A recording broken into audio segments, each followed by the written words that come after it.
Welcome to the MAK. Thanks for coming please sit down, please. To this conversation with Laura de Santillana and Alessandro Santillana, with Rainald Franz, who curated this exhibition here at the MAK. The exhibition, as you know, comes from L'Estanze del Vetro, and with the support of the Gini Foundation in Venice and Pentagram Stiftung, we were able to bring the exhibition here to the MAK. I have also to announce the happy news that we would like to extend the exhibition till the end of March, and which is wonderful because Alessandro and Laura, they are really among the world's most important contemporary artists working with glass, and we are happy that by extending the exhibition, the show can also be made better known to a larger audience coming here to Vienna, but also a local audience, of course. So we are very happy about this development. And tonight, I think you will give us some information about how you work, what is important to you, how companies, how easy or difficult it is to work with companies these days, and so on and so forth.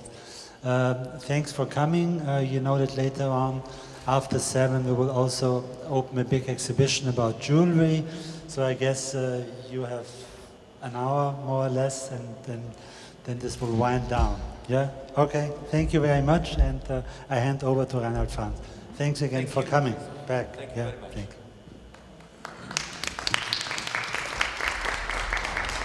Thank you very much.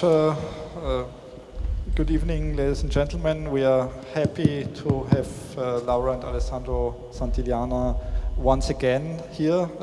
We opened this exhibition together in November, and from now on, I think one can already say it was really a great success for our museum, and we were already thinking about doing this talk here when we opened the exhibition, because I think it's very important for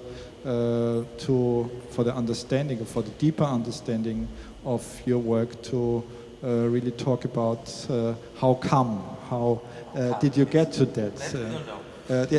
Maybe we don't know it, but at least we will try to probe into it in a way. And Laura and Alessandro have been very eagerly working on that. They've even prepared kind of a slideshow for us, and I think it's very. And this was one experience also during the guided tours that I gave in the exhibition here, that there is a deep interest in the coming from the public in knowing about your work and how you.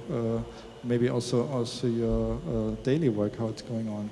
And we talked a little bit about how to proceed, and I would ask you to start maybe and give us some information about your involvement with your grandfather's firm, with the Venini firm, and your development as designers getting into free art.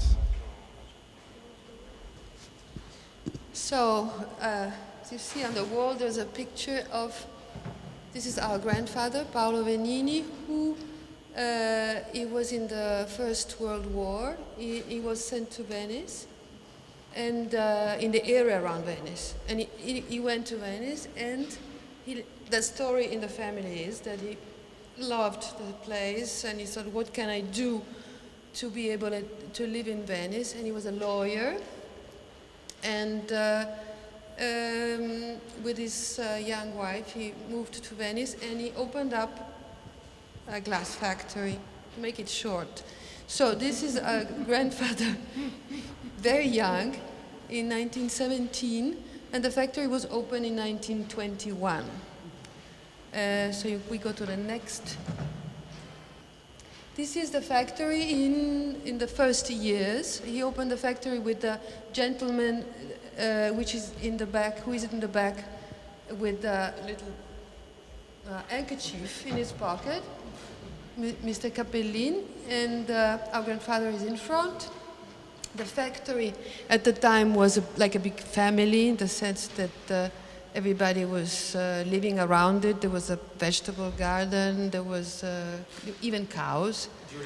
During the war, there were cows, and children were starting very early to work in the factory. And the school of becoming a glassblower in Murano has always been the factory. Even today, there is no school. This is a curiosity.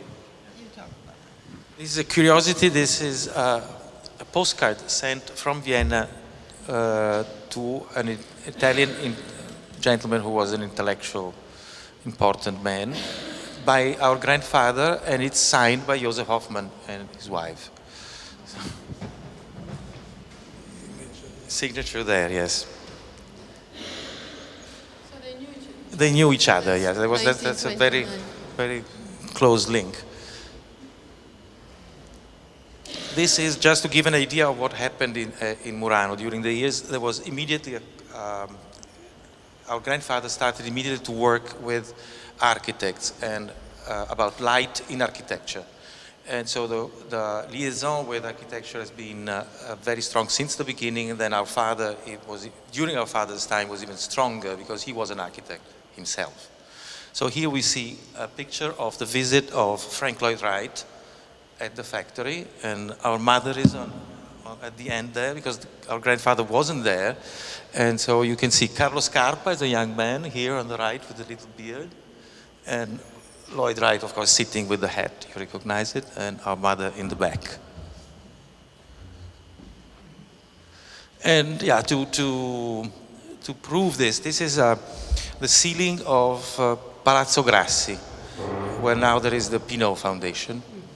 The ceiling was up until the restoration that Fiat made in the 80s, and we recently were reassured that all the pieces are in storage. So in fact, it exists still. This is a ceiling all made of glass that our grandfather designed. Yeah, and it was made of several elements, which is something which you will always see. If you want to make big in glass, you have to make it of small parts put together. That's the principle. But how big are the pieces? Oh, these pieces are I can't imagine. yeah, small. There are three different sizes, and it's like a big curtain made of glass. And the ceiling is probably 200 square meters, 150 square meters. Yeah. And this, Sorry. no, those fabrics it was Carlos Scarpa's intervention to make an exhibition in the palazzo. Clearly, everybody wanted to put the mark, so they had to cancel. He canceled it with curtains. Yes. Gaulenti just took it off, Yes. and because it's a very important, of course. Obviously, it's the center of the palazzo. So when you get in, you see it. This is a nice picture of our grandfather with reflecting in the mirror that was carried out by somebody from the factory. This is the place where the factory still is in Murano, which is called Fondamenta Vetrai, where all the big factories are. This is Carlos Scarpa's project. Yes, and this we showed it also because, again, going back to architecture and the concept of using small pieces to make big. The first chandelier made out of several pieces was presented in Bruxelles in 1958, if I'm right. And this is 1962, so it's 4 years later. And what you can see here is that you can actually design a shape made of lots of pieces. In a way, you could make it as big as the world because you just keep on adding. It's like a Lego object.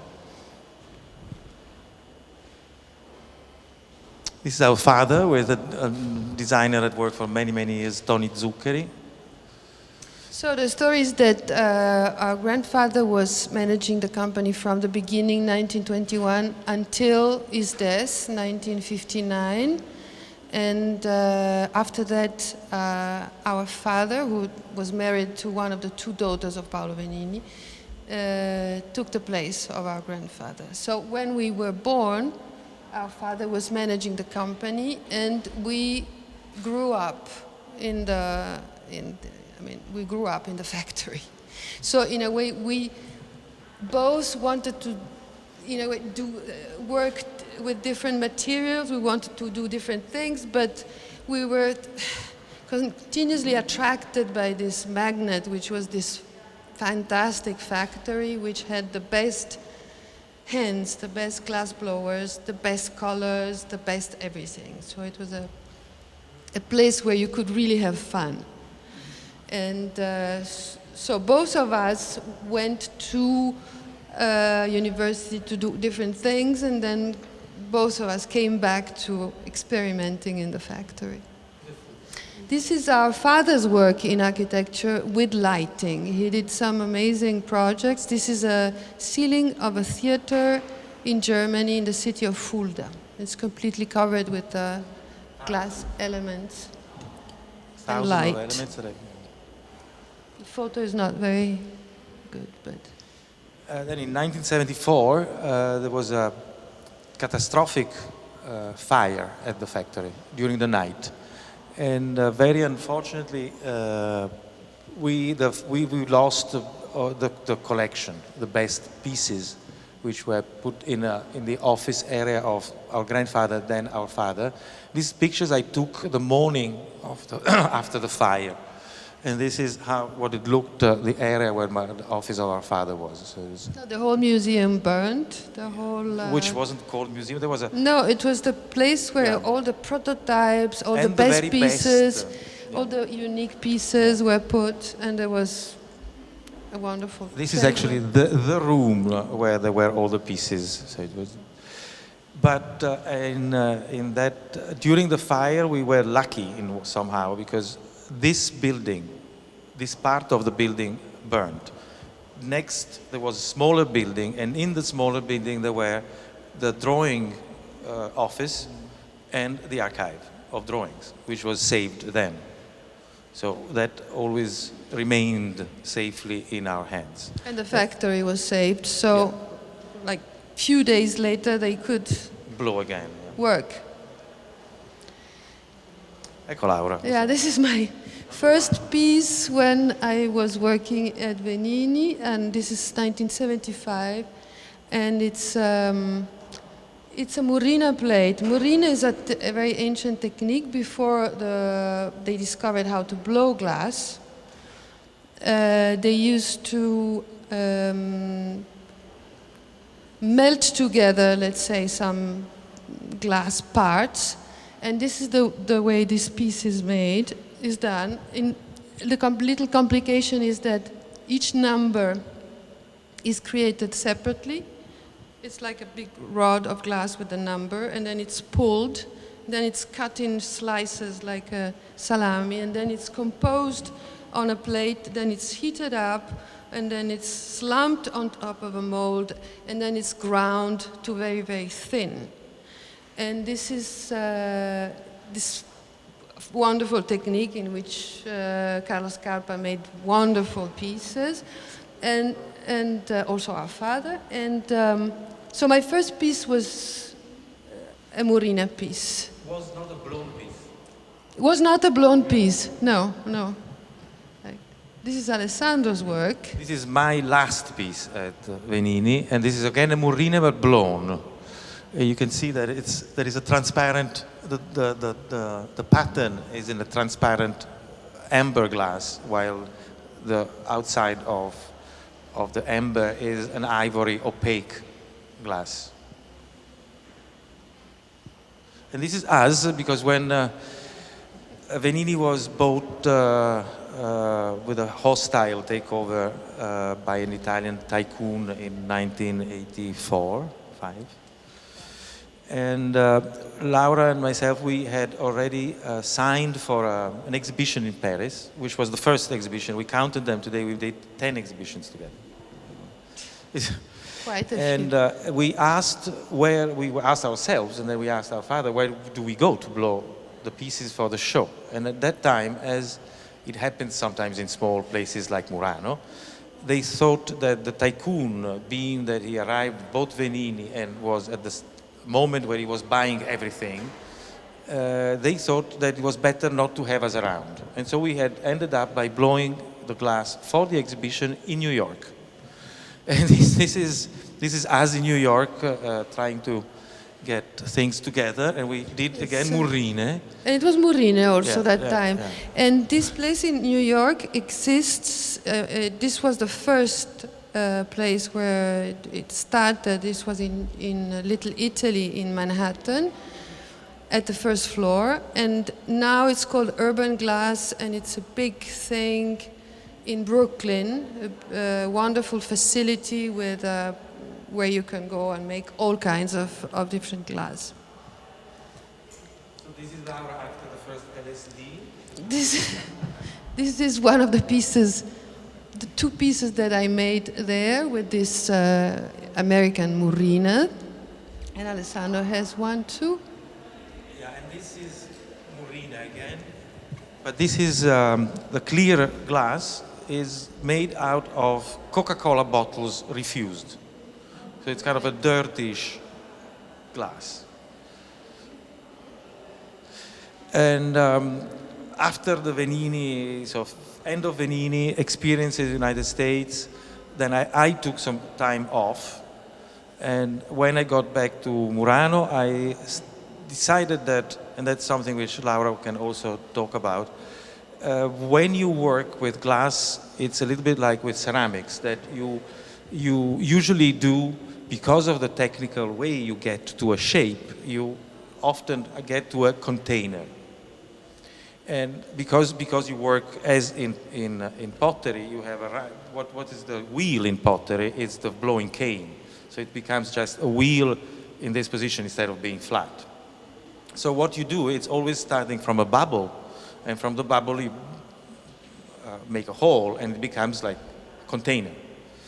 And in a way, we wanted, both of Laura and myself, in different moments, different ways, we both wanted to get rid of the idea of always making a container. So this is Both went into non-functional. in non-functional glass.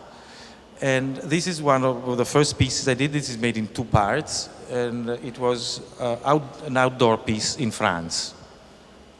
The surface is treated with fluorhydric acid. So I was drawing with wax on the glass, and then dip it in acid, and so what was not covered by the wax was eaten away. Yeah. Must be very heavy. Well, they're not terribly. Yeah, they're very heavy there, as you say. Yeah, very heavy there. Because at the end of but Laura's more recent work, these are even worse. Do you work with glass? No, but yeah, in my meditation. I can imagine. But this piece starts as a bubble, as a very, very big bubble, and then you have to carry it around with certain tools. You cannot take the piece. One person cannot move it Yeah, around. it's hot, it's heavy, it's You have fragile. also because it's moving. You know, when it's hot, the glass is going like this. So you need all kinds of. Before you start a piece, you have to think about a lot of aspects that will happen during the process of making it, of course. Yes, but just one note about process of making. When you work with this, this object of Laura's, takes 2.5 hours to make one. And in these 2.5 hours, you have moments where apparently nothing happens, because just to get together from the hot pot the right quantity of glass, you have to do it layer on layer, even with this, which is transparent, because you have to add up. And then it has to sit. And then you add more, and then it sits. And then, so it's like nothing happens for 3/4 of an hour, and then in 2 minutes, you have to take decisions which will influence what follows in a very deep way. So you have to be extremely attentive, because you have this, it gets very easy. Plus, this is blown in the States, and in the States the glass movement was linked to the hippie movement at the beginning in the 60s, and something remained, and it's West Coast, so there is always rock music, very, very loud in the hot shop. And so you have this rhythm, and then all of a sudden, in 2 seconds, you have to say, be careful. Here, now you have to do this, because otherwise you lose it. And this is about glass. It's like a dance. Yes. This piece, for example, is made, it's a team of 10 people that work together. And from beginning to end, they each know their exact action in the 2 hours. It's because the space is small, and they don't have to bump into each other. They have to keep the glass hot all the time. So there's people just with torches keeping the glass hot. And when you go to a limit of dimension, this is the limit of dimension that you can blow and you can work with. It's the interesting aspect is that you encounter accidents. And accidents can be very inspiring and very interesting. So there's a moment in which the process becomes the actor. You can't do much. You can control. You have to grasp the opportunity in a way. And also. you have and you have to. Other aspect of working like this in a team, because you're never alone when you're working in glass. You're always with a group of people, and you don't have time like we're doing now to explain things, but you have to understand, with the things like this, that what you want to do. So working with the same glass blower for a long time is very important, because you build up a language that allows you to really push the technique as much as you can. This is a piece that I made while I was living in the United States. I spent 2 years teaching at the University of California, San Diego, sculpture, not with glass. And I was doing my work in Seattle. And, but I was living in California, so I had a commission to do a piece in a swimming pool. So this is underwater. And what I show it because I did only this one, but you see this is with the water still on the surface of the swimming pool. And this is when you move the surface and it becomes like a watercolor, it just fades. And how big is it? It's about 2 meters in diameter.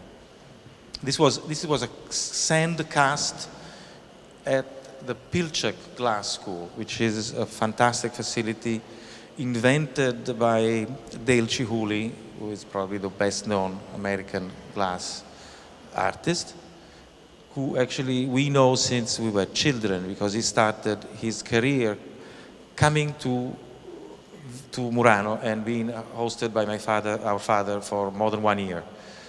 And he immediately understood. 1968, yeah.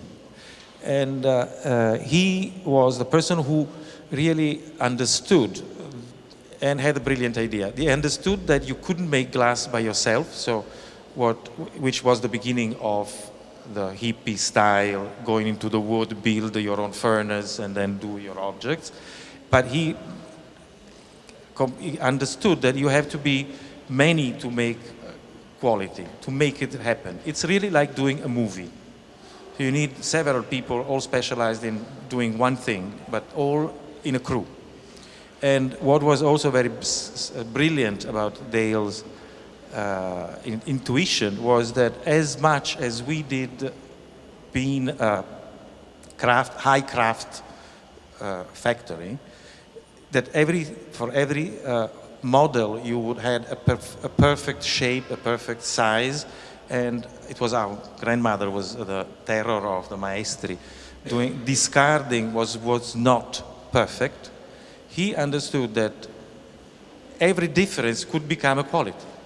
And that's why Dale's pieces are all different, but which is apparently it's But he's a genius because he doesn't throw away anything. I mean, everything is always there is good. no second choice. No second choice, yeah. So the first, yes, the first pieces that I made after Venini, in which I started to work with galleries, I made these big bottles and big bowls, and they were made by overlaying many colors, and they would become, they would have in the middle, they would have a layer of white opaque glass, and they would become completely opaque. They would become like ceramics in a way, but still you could see, it was like a vitrification that you get on certain porcelains. You could see the colors on the surface. And so they had a different color inside and outside. And this was on my way to containers that don't contain anything. This was the last step. The next piece, in which you see the inspiration came from these in the tombs in Egypt. They take for the journey, they take all the food that is going to be necessary for the journey, and in the poorer tombs they would take symbolic containers made out of stone. And so I made this piece. This is a prototype, and then which is about this size. Usually I start, when I make a new piece, I start to make it small, and then I grow bigger to understand the process. And then this story comes after. And then these are the pieces that I made, which are big blown pieces, but they are closed. So they have become a symbolic vessel. And I call them bodies because I found the previous photo. This is a meditating gentleman with the aura, and it looked very much like that bottle. So they became called bodies, which is the illumination. So these pieces are about this. They're about 40, 60, which is the maximum size that you can really blow, more or less. So the next is Alessandro. When I came back from the States, I participated to a competition in Singapore, and they accepted my sketch. And so I made this piece, and this links me in a way to my father's work in architectural space. But in this case, this is again after the opening towards the United States. We always go now where we find the best of the technique we want to use. In this case, the flat glass I use here is German, and this was like a big mobile. It's like 18 meters in height. Apparently, it's still there, and nobody was killed. See, that was my scare, of course, obviously. And this is when I came back. I did that piece, and then I went to live in an apartment that I rented, and they restored the apartment, and they were changing the windows. And so they were chucking the old glass. And I said, no way. And because I had this idea in my mind. And so this piece is made of the windows of the house where I lived. I recycled the windows, which were blown glass. You might not know that the windows, until 1954, glass was blown. The invention of float glass is very recent. 1954 was invented in England by Pilkington. Until then, there were all two ways. A very expensive way, which was the I don't know, it's pulled glass. And normally it was a blown cylinder, which was flattened afterwards. And it's the same technique that I use for those pieces. There are only two places that I know now that still blow glass this way. One is in Germany, and that's the glass we saw before, and this one is a factory in France, in Saint-Just. Yeah, yeah. It's a part of the Saint-Gobain group, which keeps it alive because, of course, it's an expensive operation. With the same idea of combining parts, and then we get to the breaking the mirror and image. I made these two pieces for an English collector. And this is another example of one of the works made this way. What you see, the orange and yellow, are Donald Judd's, which is a friend of the MAK.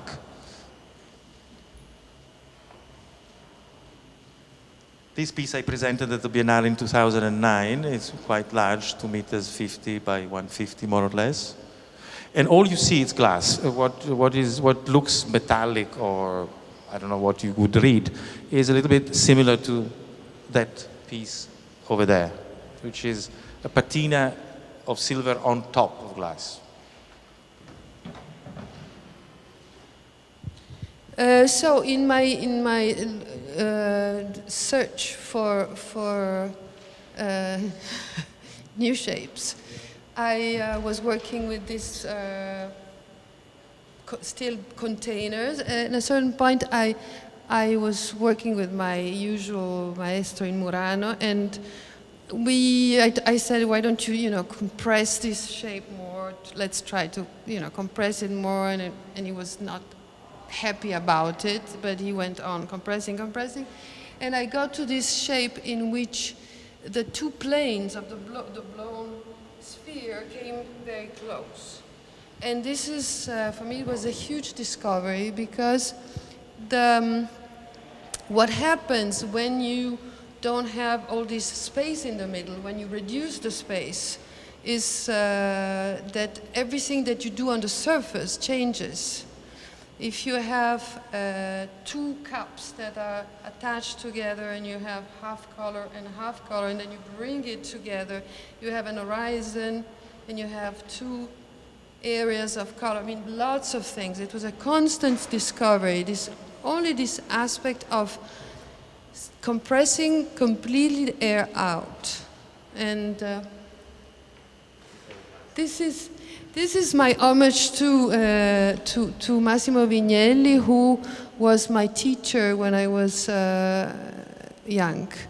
And I was going to this school in New York. And I was working during the day with Massimo Vignelli. Massimo and Lella Vignelli were fantastic graphic designers in New York, and they were all friends of my parents. And he was, for me, he was big mentor, and he was a big teacher, because he was a very precise and very precise in a good sense. I mean, he was looking for exactitude, precision, and economy in whatever he was doing. He was using the least tools to get the maximum effect. And he was a great person with type. And unfortunately, he passed away last year. And he was saying that my flat pieces were books. And since I was working with him on the design of books, because that was my first job, was designing books. So he said, you see, in the end, you're doing books anyhow. This led to the library that we see in the exhibition. Led to the library, of course. But this is the cover of the New York Times magazine dedicated to him last year. Yeah. This is the libraries.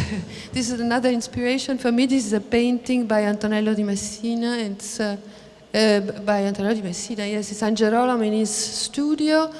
And you can see that the books were not at all the way we keep them today, but they were kept in a completely different way. We have so many. They were bound in a different way because you didn't have a dorso. I don't know.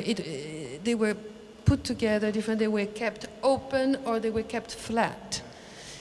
But I was always very attracted by this painting, and this and the next picture, which is a picture from 2001 Space Odyssey, in which the hero is turning off the computer hall, were the two images that I had in my mind in a way when I came to make this piece, which is in the back, which is a library of containing 12 years, like a sample of 12 years of work around the flat shape with all the different experiments that I did, the metal inside, the metal outside, on the mouse, the cut, the hole, all the different things. It's all contained in this kind of my personal library of 12 years of work. I had when the gentleman who curated the show in Venice that originated this show saw it in your house, because that's how you kept it. He said, Yes, that's the thing, we have that's to the bring way- it over. Yeah. That's the way I keep So it my was my originally works done at for yourself, for your own archives. Absolutely, Yeah. yeah. So this is it, yeah. So this just to talk about the fact that I have worked a lot with color. And these pieces are expressing exactly what I was explaining before. When you put together 2 cups of color and then you squeeze the bubble and then the 2 planes come together, you get these ellipses, you get these superpositions, you get these frames, you get all these effects which you would never get otherwise. And experimenting with color for me is still very important. This is just to say that I am also transforming my flat shapes into other materials. So this is a wax, for example, and then bronzes. This is metal inside a piece and how it reacts to heat. It's a textile of metal put inside, like in the pocket of the glass, and then warmed up very strongly with the torch, and then it moves and burns. A couple of examples, and you have these images that are created by these spontaneous images that are not at all thought. This is too many photos from. This is a project I did about these pieces that are 2 colors that are called Tokyo-ga, and I made like a book that would contain, again, because I like to close my stories by putting them into a bookcase or making a book. And so these were 50 pieces made with this technique that were cut printed on plastic, cut in quarters, and then put inside the box. This is the MOG. Yeah, this is a fantastic place. This is the Museum of Glass in Tacoma, Washington, which is about 45 minutes south of Seattle. And this is a fantastic place because although it's a museum that was born empty, with the idea that artists were invited to produce at the museum and build a collection from what was blown in the museum itself. So they organized this superb hot shop that you can see behind us, and we were invited, both of us together, to produce a show there. So we spent 1.5 years back and forth. At times we were staying there maybe 6 weeks at a time. And it was a rather fascinating experience. That was the show, the entrance of the show. And here I actually did, for the first time for myself, I used the process that I was describing before of the cylinders, which means blowing your cylinders, cutting it on the sides and opening the cylinders to have a flat surface, but thick, not thin as you use for windows, so that you could work on the surface and adding things and make things happen. This is another picture from the show with a centerpiece by Laura, because the theme was interesting. Laura will tell you some about that. Well, we decided to build this exhibition around Indian cosmology. So there were 4 rooms. Each one was dedicated to one element. One was the earth, one was the space, one was the earth, the space, the sun, and the constellations. And each room had a different color and scheme and atmosphere and so on. And this was the space. And in the space there were these 2 tables that contained some eggs that were...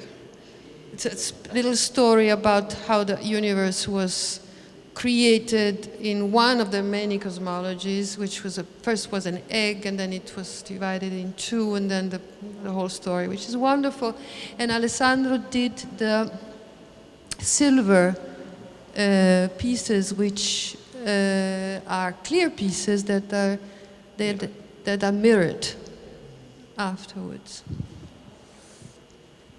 And I also tried, after the mirroring, this is a nice picture, because in one occasion I took this shot because there's Laura's flat and me flat.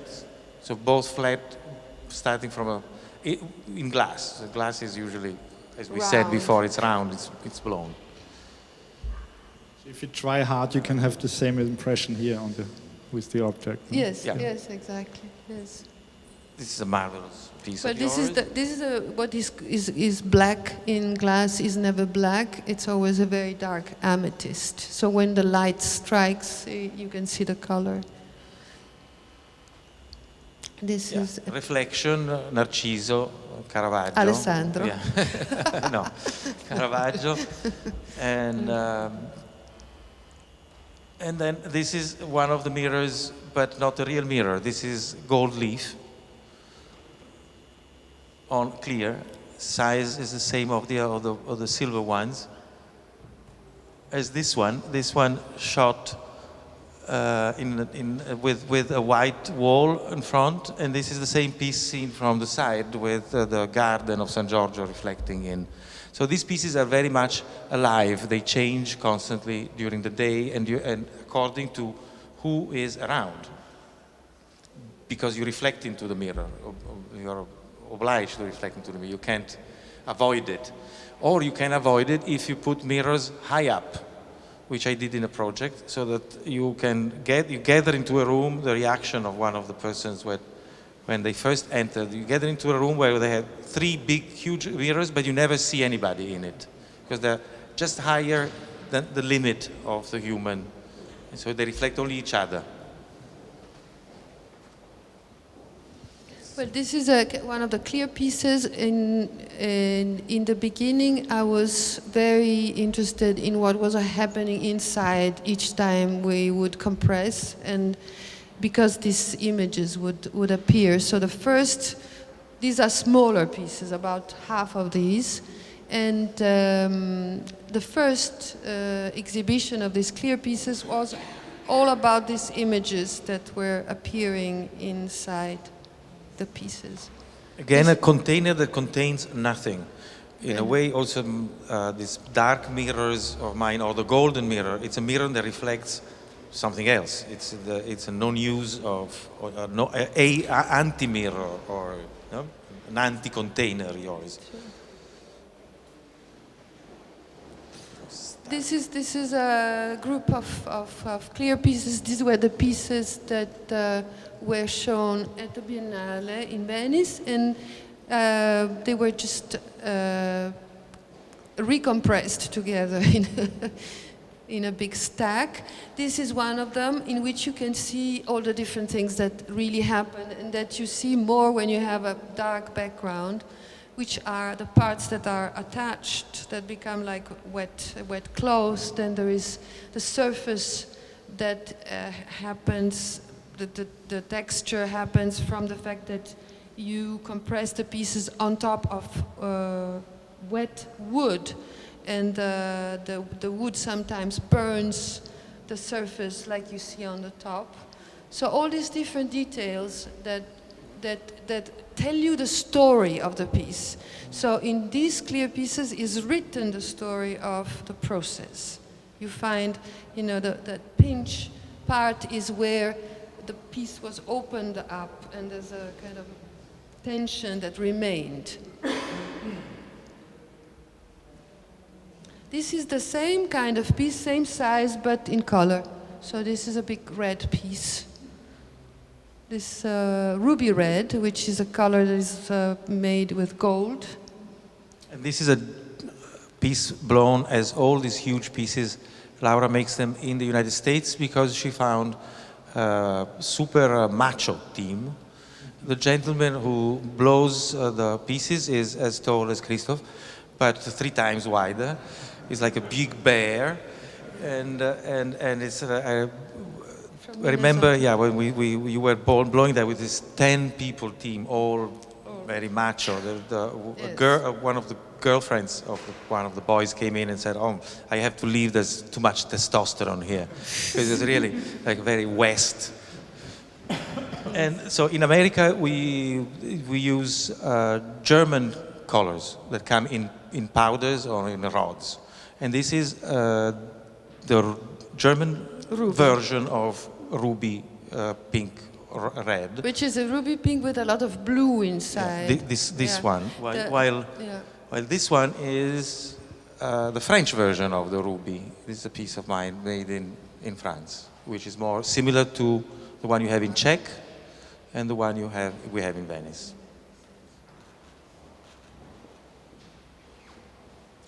And this is the moment where because after doing the pieces that we saw, the gold one and silver ones, I wanted to be able to grow in size. That was my first concern at the beginning. And so I wrote to this Saint-Gobain facility in my letter it was specified that I wanted to blow the largest ever blown flat piece of glass. And when I was there, of course, as Laura said, when you look into the process, I realized that was something that I wanted to do when I first visited a plant of that size, that you could get also three-dimensional effects from at the moment where you open this cylinder. So this is one of the objects, which is the size of these, more or less.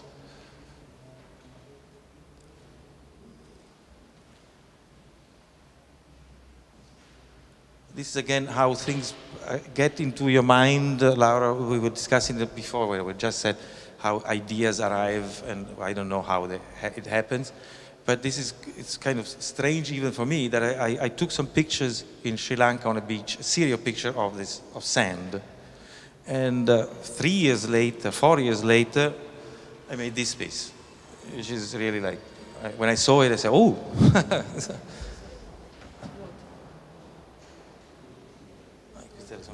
Well, this is how the story of these pieces started, because these pieces that I call the heads, I was, well, let's say that I'm always interested about a little story. So this was an exhibit I saw in Paris, and it was at the Musée Czernuski, which is a museum specializing in Asian Oriental art. And they had an exhibition of only heads of Buddha. And they came from China, and they had found them in the northeast part of China. and they had dug up and they only found the heads, because the moment in which they had to destroy all the idols and all the gods, they had destroyed the bodies, but they couldn't destroy the heads, and because it's such a powerful symbol, and so they just put them under earth. So of all these Buddhas, only the heads were left, and the exhibit was quite striking. So I came back and I did. This is another source of inspiration, is Odilon Redon, who makes so many heads in his paintings. And of course, this is a famous Saint John the Baptist, and all the people that were beheaded is another inspiration for the heads. This is a shrine in India. So all this to say that the story started with the Buddhas, and so first heads that I made were Buddha heads, stylized. And then from there on, since it's always the materials that tells you while you're working what to do, when you work with solid glass, which is the case here, it's not blown, but solid glass, whenever you touch it with a tool, with a knife or with a stick or with a tube, like I did in some of them, the material moves, and then you see a wonderful shape, and you just capture it. So they moved from heads, they went into being informal stones or whatever. So these are a few pictures of the places where we work. This is Czech Republic, this is Novi Bor, Ajeto factory, and where I'm doing my project now.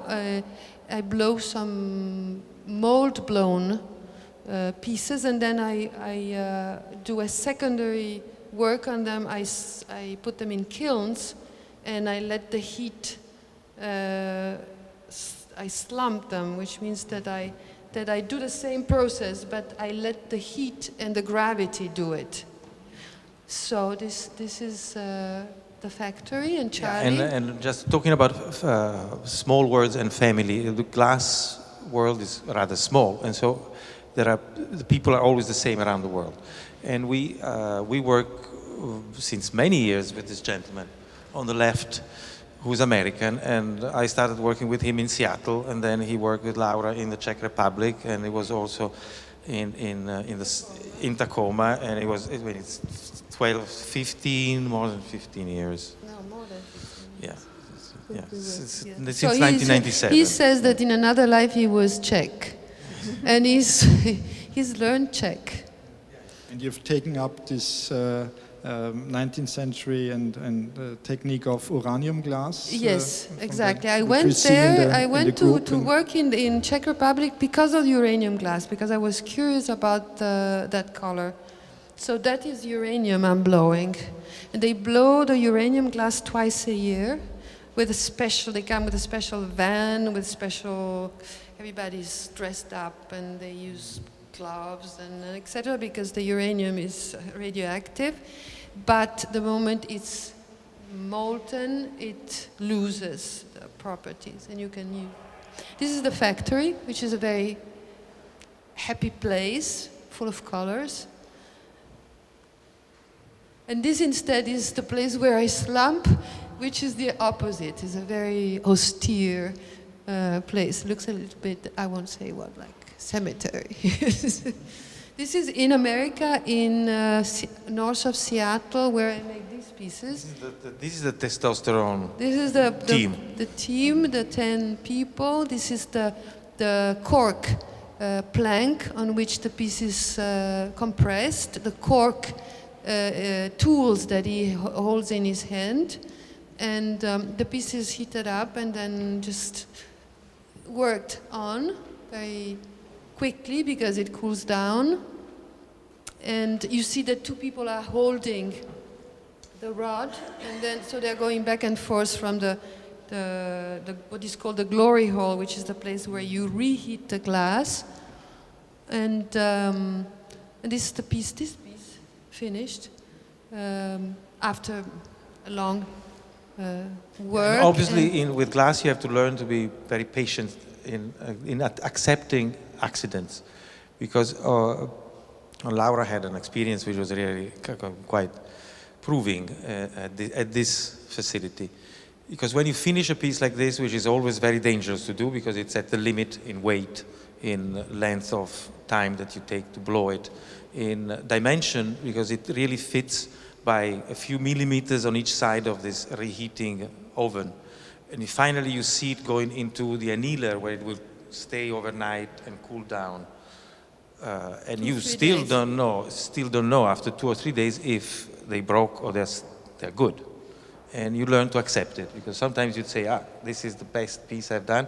Then you open it 2 days later and it's broken. So this is glass. In one occasion, I thought she was going to kill them, because what happened, there was a problem, a technical problem, and the entire production broke. It was a blackout. Well, it was a programming problem, actually, at the time. Can be very frustrating. Well, this is a blue collar factory. This is Saint-Just in France, where we are blowing these pieces. See that? With the video in the exhibition. Yeah, so this is a big cylinder. Big cylinder is horizontal. Gentleman with the glasses is cutting with the diamond on the length, and these are the pieces coming out flat. And actually, this piece is the transparent beginning of the piece which is there on the wall. You can recognize the bumps, maybe. See, I think this is all.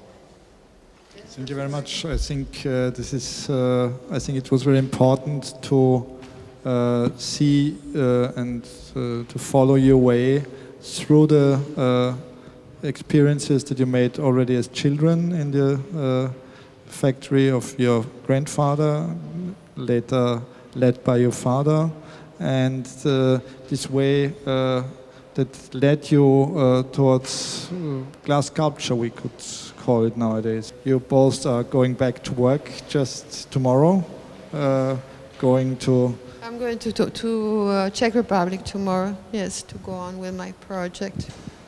Alessandro is going back to Venice to work there. So we are happy that you were here today and gave us, I think, a very important insights in this process that says, I think, very much about the future of glassworking, because you both have, I think, shown a way to artificial glass making, which is a way that can lead glass to art. And this is, I think, a very important position that you're taking in with your work nowadays. And maybe to finish up, maybe one statement from both of you. What's the situation that you see in Venice, in the Venetian glassmaking in Murano? We were talking a little bit about it, but I think it's also interesting for the people to hear you're both living in Venice again, but you're not, you're very rarely working in... No, Laura is working quite often. Yes, I have a regular relationship with my glassblower since 1995, and I regularly go there to work. And I'm starting a new project with him as soon as I come back from the Czech Republic. The situation in Murano has changed dramatically from the times of our parents, because all the big factories have disappeared. They can't survive because costs in Murano are very high. Production costs are very high because it's an island and you have to take all the materials and not to talk about the gas and about everything, and it's complicates things. And then the hands have become very expensive. The people who work are very expensive. So what comes out has had to confront itself with the fact that very cheap glasses come on the market, like the glass you can buy at IKEA, or even very clean designed forms that cost, and nobody can understand the reason of this huge difference of price. So what happens in Murano is that small companies, family owned, maybe 10, 15 people, in which they are very easily, when they don't have enough work, they send a couple of people home, and when they need, they get 2 more to come, and this is the structure of the place where I work. And also, this is the bad part, the fact that many companies have had to close. The good part is that there was a generation of glass blowers that now is in his 80s. There was a complete gap in the middle, but now there is a generation of people in their 40s that enjoy very much to work with glass again. There was a moment in which people wanted to go away from the factory and go and work in an office and sit in a chair and be comfortable. They thought be comfortable, but it was not. Well, the question was a question which had to do a lot with the political. Yes, I mean the contract in Murano specifically. The contract of glass blowers was put in the same category as workers in the chemical industry. And obviously, when you have a structure which is so ancient and the same, where you have a maestro who is responsible for the production, then you have another 4 people lower in scale, let's say, and the difference of salary between the maestro and the sub-maestro, let's say, or his helper, becomes very, very thin. There was no interest in, if you're not passionate about your work, to get the risk, and so nobody was trying to get to that position. One side. The other side is that Murano is an island, and islanders are special people, and there was also historically this secretive side because it was economically very important for the Republic of Venice.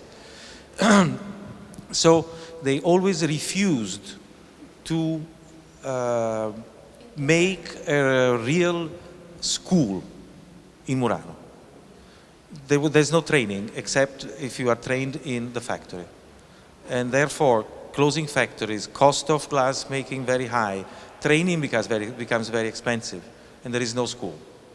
And this is why the United States got over, they're producing a lot of new young masters. Big feedback from United States. Because in Seattle there is this wonderful school which has existed now 30 years and has trained all these very, very good maestros. In America you can make really anything you want. Except colors. Except colors. Yes. The only place where, well, in Czech Republic they melt colors like in Murano.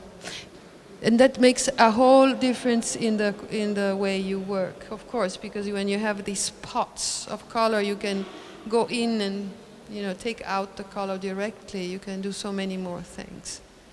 But at the same time, myself, for example, I did 2 projects of lights. One for the museum that hosted our show in Venice, which is permanent, the lighting systems. And a second project, and those I produced in Murano. But what I want to say is, my point is that as glass is so different, in the sense that glass can be so different from one to the other. If you think from the glass brick that you use in architecture, to the windshield of your car, to the Hoffman glass, engraved, the color, the rough, thick, thin, it's so different. So what we do is when you have an idea, you go where you find that technique at its best. And it ends up that you speak the same language all over the world. So Laura worked in the United States, in Murano, now in the Czech Republic. You worked in England.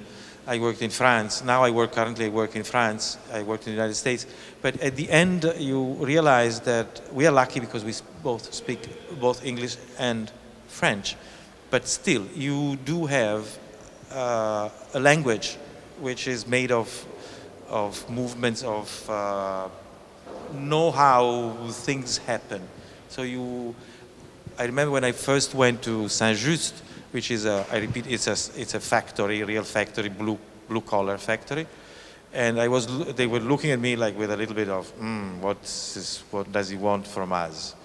And after seeing the work and having just a few words, they realized that I knew what I was talking about. And so I got their respect, and then it becomes very easy. And this happened everywhere. No? Yeah. I think the glass language is an international language, and I think it's the language that you're speaking and the words that you're giving with your works here are also very well understood in Austria. And thank you very much for coming here, and I think it was very you gave us a very good insight in this process that led to these spectacular pieces, and we are looking forward to the continuation of the exhibition here. It's going to run until end of March, and I'm personally looking forward to many collaborations coming up in the next years. Thank you very much. Thank you all. Thank you. Thank you.